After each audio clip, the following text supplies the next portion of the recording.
Hi, and welcome to the SoEngage Plus podcast, an Erasmus Plus project funded by the European Commission. The objective of the SoEngage Plus project is to provide support to farmers to learn about and engage in social farming, and support them to promote their social farmer offering for the benefit of participants and the sustainability of their farm.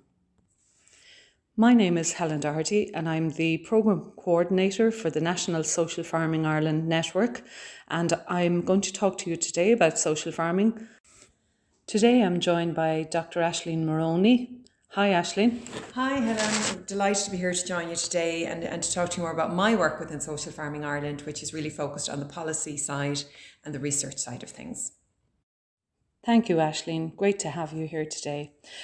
So what is social farming? So social farming is where people with health and social care needs go out onto an ordinary working family farm for the therapeutic benefit of getting involved in ordinary everyday activities that are available on that farm.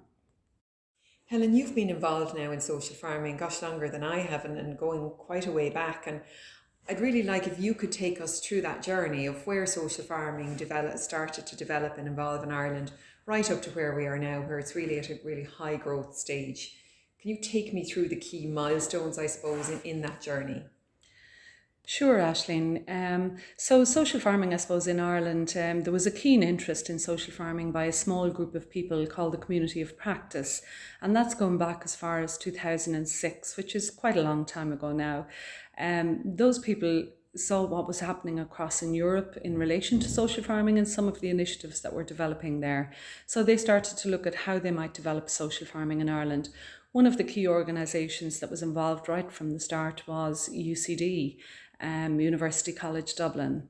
They were looking for a rural development partner and actually subsequently then became involved with Queen's University in Belfast. And that was as a result of viewing it as a potential project for cross-border funding. So in 2011, they were successful in garnering some funding for social farming to develop it as a cross-borders programme. The 6 counties of Northern Ireland and the 6 border counties were involved in that initiative, and that started in 2012, ran until 2014, and that effectively was where social farming was piloted on the island of Ireland. So the original pilot programme set up 20 pilot farms across the 12 counties. We trained all the farmers that were involved, and as a result of that pilot programme, we now have a very valuable training programme that is rolled out right across the country. That pilot programme also gave the opportunity for services to actually learn what social farming could offer. So on a whole, the whole programme was extremely successful. And Aisling, I think you certainly saw some of the benefits of that programme. Yes, I mean, obviously this was before I specifically worked on social farming, but looking back on the results of that pilot project, I think there was some key learning that came out of it that have gone on to inform how social farming is now in Ireland. And I suppose the first and most obvious thing is that social farming really worked. It worked for the participants. There were amazing results and benefits and outcomes delivered. The participants at that stage would have mainly been coming from the mental health sector and from the intellectual disability sector. So that was first and foremost. The participants loved it. There was extremely high participation rates. The services could see the value of it, absolutely. And a couple of the other things that came out of that pilot, that first of all, that ordinary farm activity was the most valuable thing that was being provided about that. People in services nor participants, they didn't want farms set up specifically as social farms. They wanted the farms to remain ordinary working farms where production happened alongside social farming. And that has really gone on to inform how social farming has developed since then. And then another really important thing is that farmers should be paid for the very, very valuable supports that they were providing to people. And that would be another key point. So first of all, that it worked, certainly. Secondly, keeping the ordinary farm activity at the centre of it. And thirdly, that farmers will be paid for the supports they provided. Those underpin how social farming has developed ever since, really. I think it's fair to say, isn't it, Helen? Absolutely. And a key development, yes, was certainly that the farmers should be paid for their time. I know in that original pilot programme, we had a capital budget for capital improvements on the farm, but certainly health and social care services reflected back to us that actually the time that farmers were investing in people was probably the most valuable contribution that they made. And I suppose compensating people for that time and for the costs involved in getting involved in social farming was very important. Just to go back to some of the structures around social farming, during that time we had University College Dublin, Leitrim Development Company and Queen's University, all supported by the Department of Agriculture in Northern Ireland, and that programme was supported by the Interreg 4A programme, which was very important in the development of social farming. Subsequent to that then, in 2013, 2014, as the programme began to wind up, we found that other areas in the Republic of Ireland were very keen and very interested in learning more about social farming and how they might develop it in their locality. In other words, every county in Ireland wanted to get involved in social farming. Farmers in every county in Ireland, in fact, were starting to contact the office in Leitrim Development Company to see how they might go about becoming social farmers.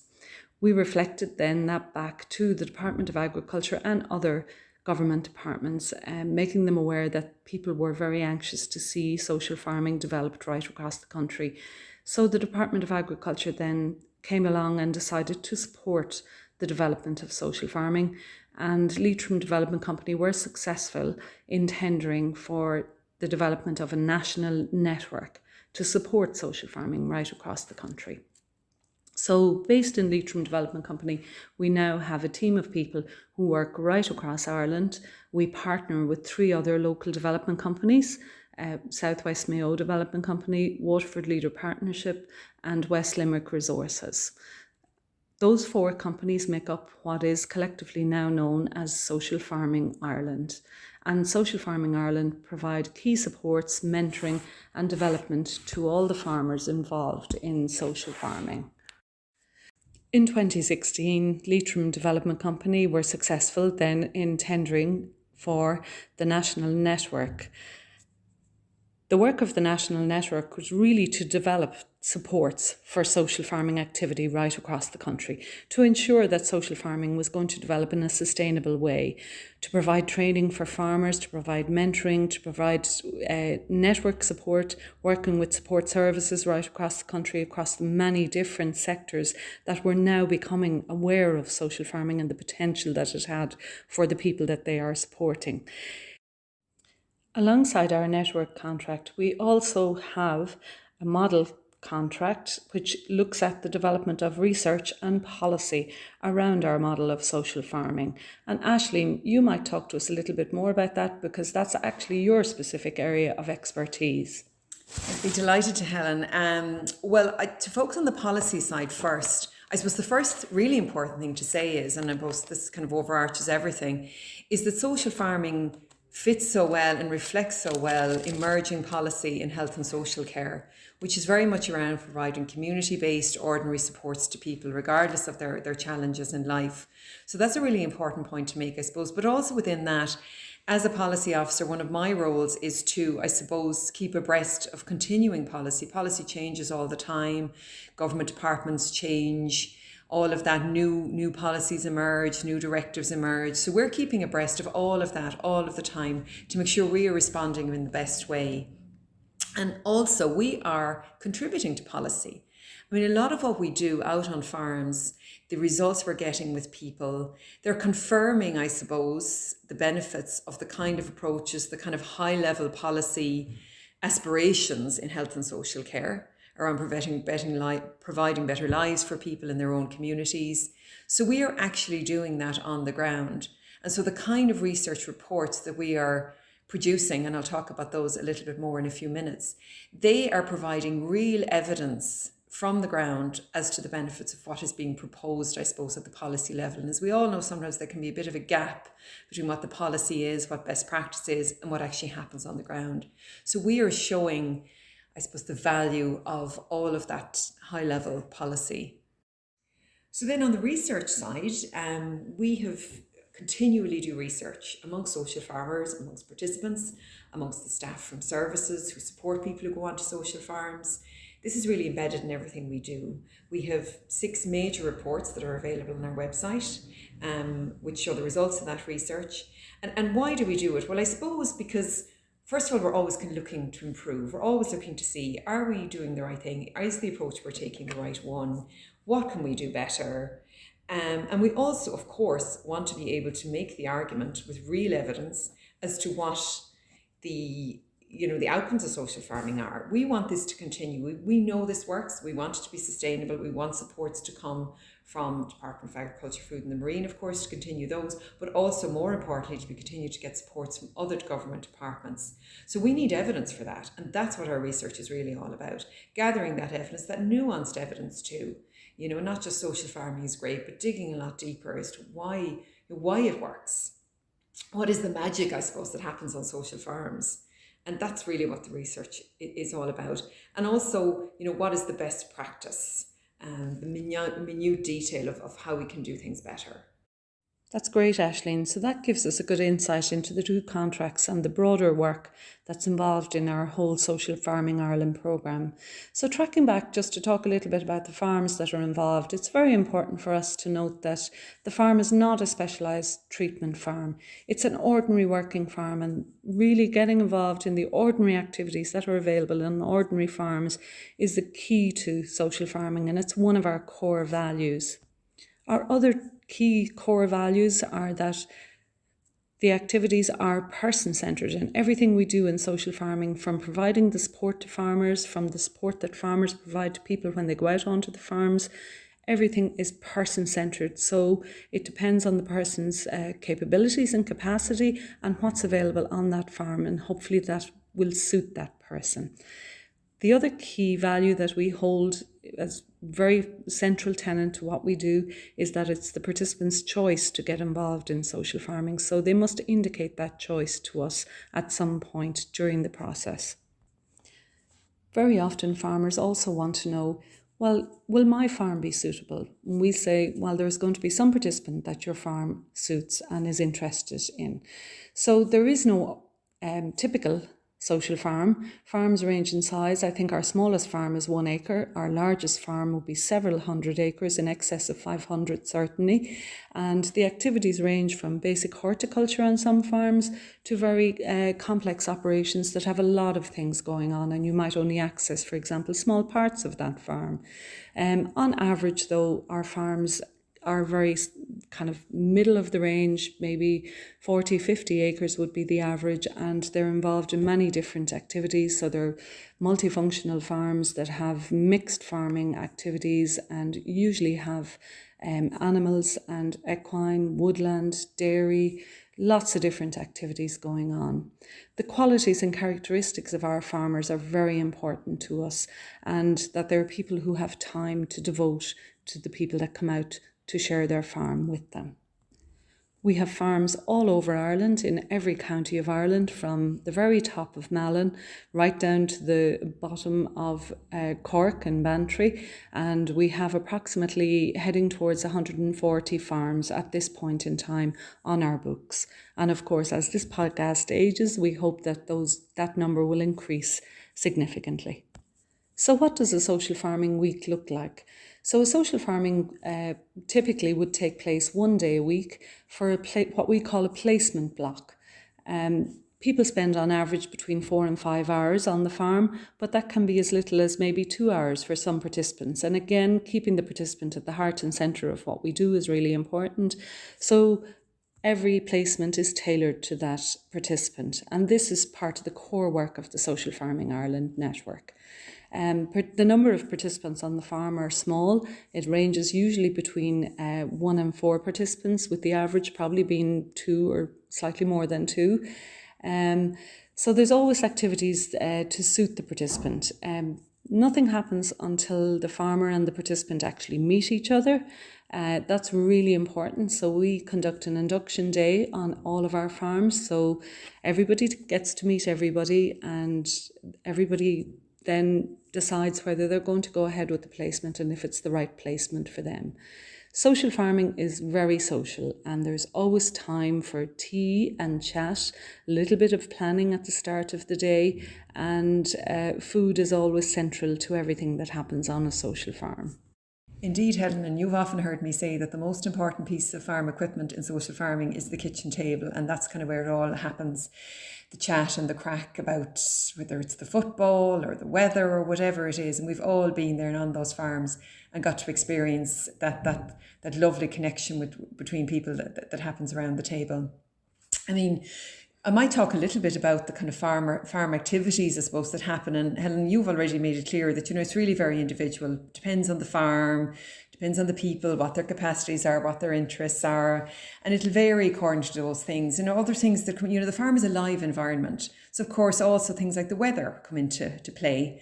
As this podcast is being recorded, we're having some pretty atrocious weather. So if you're out on a social farm this week, you might be spending plenty of time in the polytunnel or in the shed, maybe cutting wood. So we have to take all of those things into account. The time of year is a factor, of course, and what kind of activities might be happening. Lambing, for instance, is a lovely time to be on the farm, but every time of year provides its joys, I suppose, and its trials as well. The stage in the placement is really important. People's capacity grows, sometimes to an amazing extent as time goes on. Someone might go from being afraid of chickens at the beginning to walking around holding them in their arms at the end, and you have to allow for that too. And it's always about getting the balance right between the everyday farm tasks, like the feeding of the animals, all of those things that need to be done. And then there's the more periodic tasks, things like maybe painting or power hosing, which everyone loves, of course. And then there's, whatever's important or interesting on a particular day, on a particular farm. And again, that's one of the wonders of it, the liveness of the environment. And that's the magic we want to preserve. So if you were to look for a list, my goodness, a list, you could produce a list as long as your arm of things that might happen on a social farm, but they include everything from the care of the animals, and that's feeding, grooming, cleaning the sheds, collecting eggs, growing vegetables and fruit, and everything that goes along with that. And that, of course, is a wonderful thing to go from sowing something to harvesting it and then eating it, perhaps. Tidying, sweeping, woodland activity, which is really popular, things like cutting branches and sowing and pruning and cleaning paths. Walking the land, it can be just something as simple as that, walking around, observing the nature around you, listening to the songs of the birds, painting, fencing. Going for supplies, a really important element in social farms is those wider connections with the wider rural community. So going up to the co-op shop, going up to the local shop, carrying out environmental improvements on the farm, things like building bird boxes and bat boxes or sowing wildflowers, meeting the neighbours and the friends who come onto the farm. It can be a really important thing for people to have time spent in the kitchen, doing things like simple cooking, preserving, making jams, all of that. And then, of course, very importantly, always having time to stop for the tea and stop for the lunch, and indeed contributing to preparing all of those things as well, which again, people may not have the opportunity to do in their everyday life. But I could add another 40 activities onto that list, and said it's very individual to the farm and individual to the interests of the people.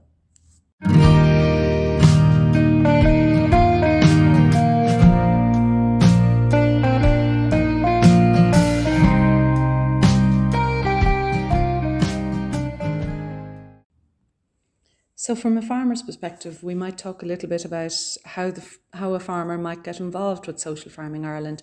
So I suppose the first point of contact is to get in touch with us through our website probably, or to make a phone call to us. Your first interaction would be to get an expression of interest and possibly have a Social Farming Ireland Development Officer, of which there are 5 around the country, come and visit your farm and assess its suitability for social farming. Subsequent to that, then, you would have, again, training delivered. We deliver training regionally across all of the regions of Ireland in a number of sessions.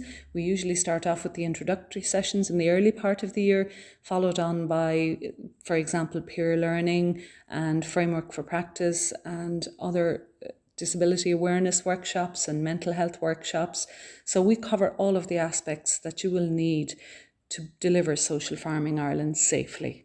We place a big emphasis on health and safety also in Social Farming Ireland, and to that end you will also have significant health and safety training involved in becoming ready for Social Farming Ireland practice. We would also encourage you to connect with our SoEngage website, which has introductory training materials in relation to social farming, all available in English, of course. And we also have a number of case studies and short video clips from social farms available on the website as well. And these are really good introductory level materials for anyone interested in social farming. So another thing our farmers are always interested in finding out more about is, who is likely to come to our farm? What type of participants are likely to come to our farm? And we always say, everybody has a say in who comes to their farm. You accept participants that you're comfortable working with, so there is a choice involved for you also, as well as the participant. So people that we have had engage in social farming are people in recovery from mental ill health, people with intellectual, physical or sensory disabilities, the long-term unemployed. We have asylum seekers and refugees have become involved in social farming, young people at risk, people with acquired brain injury, we've older people, people accessing homeless services, people accessing addiction services, people with dementia, and people maybe who are exiting the justice system.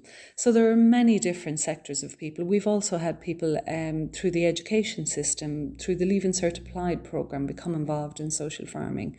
So really anybody with a health and social care need, we don't need to put that need into a box. If they feel they would benefit from social farming, then we're interested in talking to them and seeing if we can facilitate them on one of our farms. So Aisling, you might talk to us a little bit about the benefits of social farming to those participants that come out, so that farmers can understand exactly what it is that they can do to improve people's lives. Well, as you can imagine, Helen, everyone that comes to the farm benefits in their own individual way, as we've kind of alluded to, really, that it is a very individual experience for people, and particular target groups will, I suppose, access social farming for particular reasons and will derive particular benefits. But if we were to look in the overall sense, what can we say are the, I suppose, almost generic benefits to a certain extent of social farming? There's 4 key areas of benefit. And the first of those would be mental health. Secondly, we have social connection. We have physical health and well-being, and we have education and skills. And I'm going to talk about each of those in just a small little bit of detail, just so you get an idea of, I suppose, what kind of things as a social farmer you will be trying to deliver for people. So mental health, first of all. Well, I think there's a wide body of evidence, growing evidence indeed, of the benefits, of the natural benefits, I suppose, of being outside, being in the fresh air, carrying out activities in nature, connecting with plants, connecting with animals, all very important for people's overall sense of well-being. The farm as a space of refuge and calm, sometimes from the busyness and the noisiness of people's lives. Of course, farming is an inherently worthwhile activity, with a great sense of, I suppose, routine, of things having to be done, and that you're contributing to something really meaningful. And this is really important for people maybe in whose daily lives don't have that greater sense of purpose, perhaps. They might have very busy lives, but so maybe some of that meaning is lacking. It can be a really novel experience for some people. We have people go on to social farms who've literally never set foot on a farm, who've maybe never walked on uneven ground, who've never walked on grass. And so there's that novel experience for people. Improve social skills and confidence. And that all contributes to improved mental health, of course, and to reducing levels of depression and anxiety and stress. And the farm, of course, is a sensory experience. There are sounds, there are smells that people maybe don't get to experience normally, that they enjoy, and that contribute to improving their sense of well-being. And the final thing I'll mention on mental health, and maybe I should put it first of all, is simply fun. Farms are places of great laughter and joy and crack and slagging and all of those things that maybe people don't get to have in their lives. It's a very natural, homely environment that people really appreciate. So that's the mental health side. And obviously the opportunity to take part in meaningful activity is really important in respect of that. Social connection is the second one that we mentioned. And I think perhaps in Irish social farms, this particularly comes to the fore. So it's the relationship that develops between the farmer and the farm family and the participants, with the participants with one another, and then with the wider community as well. So people are just enabled to really expand and extend their personal social networks, which may be quite narrow. It's very informal, it's open, it's sociable, it's homely, as I've already mentioned. We all know ourselves. You try and have a difficult or any kind of a conversation with someone, you often have the best ones when you're working along someone side by side or walking side by side with them, not necessarily across a desk.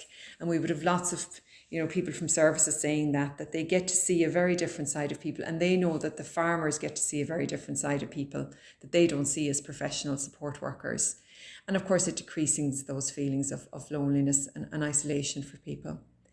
Physical activity and physical well-being. Well, the farm is a very lively, active place where, activity is just naturally built in, whether it's walking up the yard, scraping, wheelbarrowing, power hosing, bending, lifting, all of those things are happening. And really importantly, they're not labelled exercise. They're just what happens on the farm. And this is really important for people who may have low levels of fitness and agility and motor skills and all of that. So the farm can naturally develop those for people. And that, you'd often people talking at the end of the social farming day about feeling, good, tired, wrecked, but wrecked from doing something, not wrecked from sitting around doing nothing. And that's something that social farming can almost uniquely provide, I would say. And also, of course, that whole emphasis on good food, wholesome food and nutrition, which may be lacking for people as well. So those would be the kind of key areas, I suppose. And the skills and education level, again, that'll vary hugely for people. We have had people go from being on a social farm to going into employment or going on to training programs.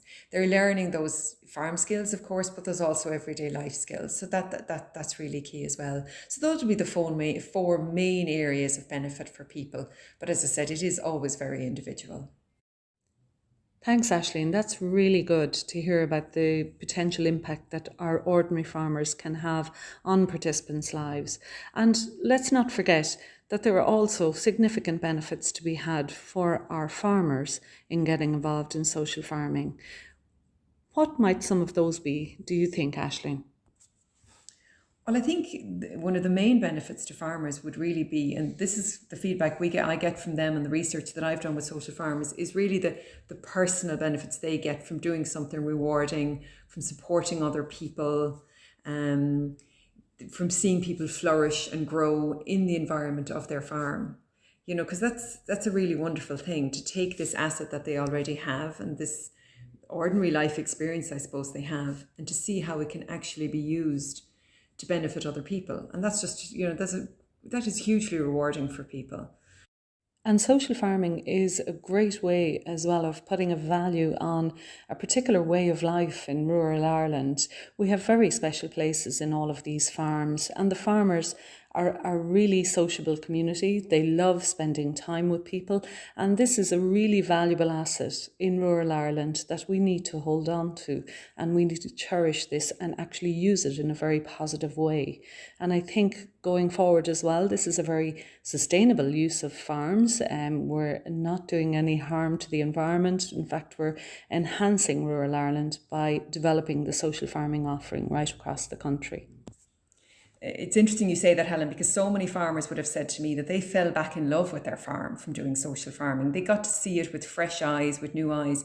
And interestingly, and again from more, I suppose, the wider rural development perspective, much more interest in the farm from the next generation coming along. And succession can be an issue, as we know, particularly on these maybe more small to medium farms. So you see the next generation looking at the farm with fresh eyes also and saying, God, there's something here. Maybe I could build a livelihood here too, using all of the assets of the farm and thinking just outside of that purely productivist framework. Another thing, and we know modern farming can be a rather lonely business. It has become often a one-man or one-woman operation. And what social farming does is it brings people onto the farm at least 1 or 2 days a week.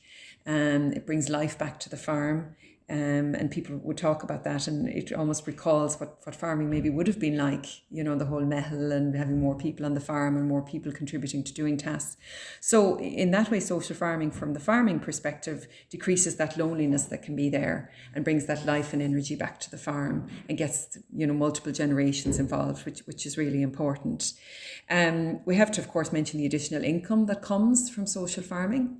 It is, once the initial investment of time in training and learning and all that has been made, it is actually a very, I suppose, low cost way of bringing income onto the farm. There's, the farmer, of course, does provide often, teas and coffees and lunches, and they buy certain materials and that. But really, once the farmer is up and running, it is his time and his labour really that is the main cost, compared to maybe some other farming activities that, that they might invest in, or some other diversification opportunities.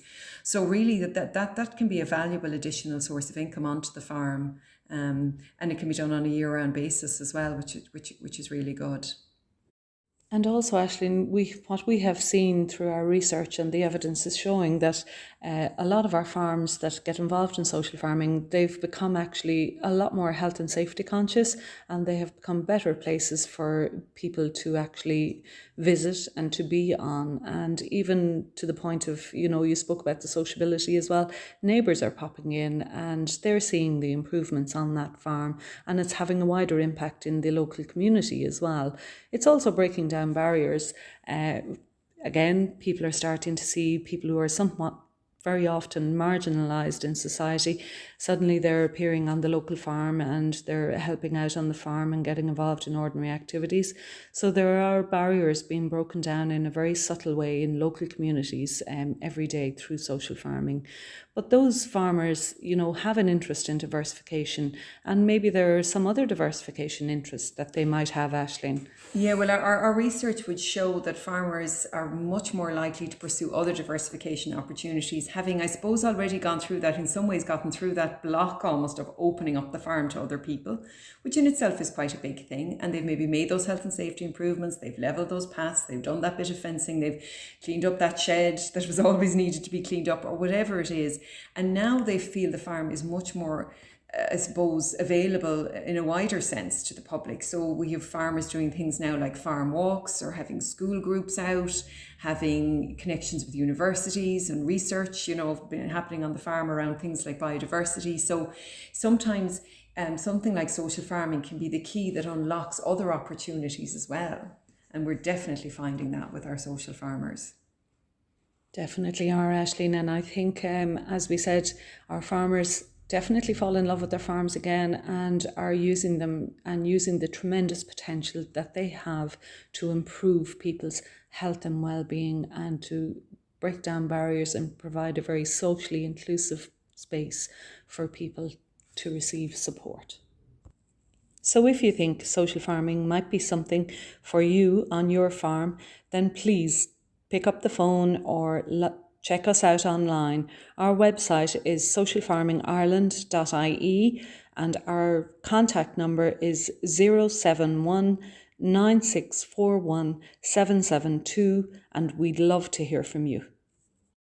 Thank you for listening today, and I hope you got a small insight into what's involved in becoming a social farmer with us through the Social Farming Ireland network.